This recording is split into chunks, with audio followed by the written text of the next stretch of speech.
كان لازم بجد اشكرك على وقفتك معايا. مهما حصل يا عفة، انا عمري ما كنت هجيب سيرتك. ما انا عارفه، عشان كده جيت ولحقتك زي العاده.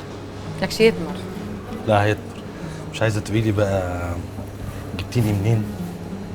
ايه يا عمر، في ايه يا عمر؟ ما تفكك من الحوار ده وخليك معايا هنا. انا عارفه برضه. يا حبيبتي انا في ورطه، انا بجد في ورطه ومحتاج اعرف يعني الفرح كان يوم ايه؟ هو ده يوم يتنسي؟ ده يوم الخميس الاخير يا قلبي. حلو قوي. انا صحيت عندك كان يوم السبت. الجمعه بقى اللي بتوينهم ده راح فين؟ اكيد عارفه عنه حاجه او فاكره حاجه او حاسه حاجه او لمحه. ايوه حبيبي. انت مش عارفني؟ لا والله مش واخد بالي. انت اللي ولدتني. انا اللي ولدتك؟ اهلا وسهلا. اهلا افتكرتك. يا بس انت كنت مشنب ساعتها. فاكر طنط عفة؟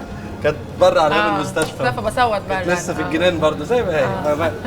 باي باي يا حبيبي. يبقى ناخد صوره سيلفي مع بعض.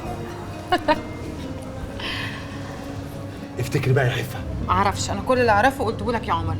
انا جالي تليفون من رقم حضرتك، قمت رديت، لقيت واحده بتقول لي ان انت مرمي في حته في الشارع.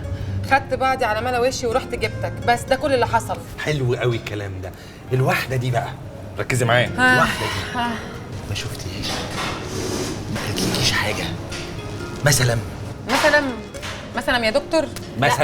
مثلا ولا شفتها ولا اعرفها، وما تضيعليش وقتي في حوار فاكسان ده يا حبيبي. خليك معايا بقى. احنا ايه يا عمر؟ يبقى ايه؟ عفة.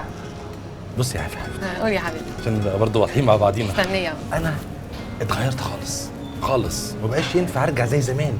يعني تقدري تقولي كده تبت الى الله. بص يا حبيبي، بسيط. انا مش تحت امر حضرتك. تدخل حياتي وقت ما تحب وتخرج منها وقت ما تحب. عمر، انا بحبك. عارفه ايه بحبك ولا لا؟ وانا تبت الى الله. عمو انت مش فاكرني؟ لا يا حبيبتي والله مش واخد بالي. انت اللي ولدتني. ولدتك برضه؟ ايوه افتكرت. سبحان الله. لما كان شعرها اهلا ازيك عامله ايه؟ كانت محجبه ساعتها. بس مش عارفه طنط هي اللي ولدتني. طبعا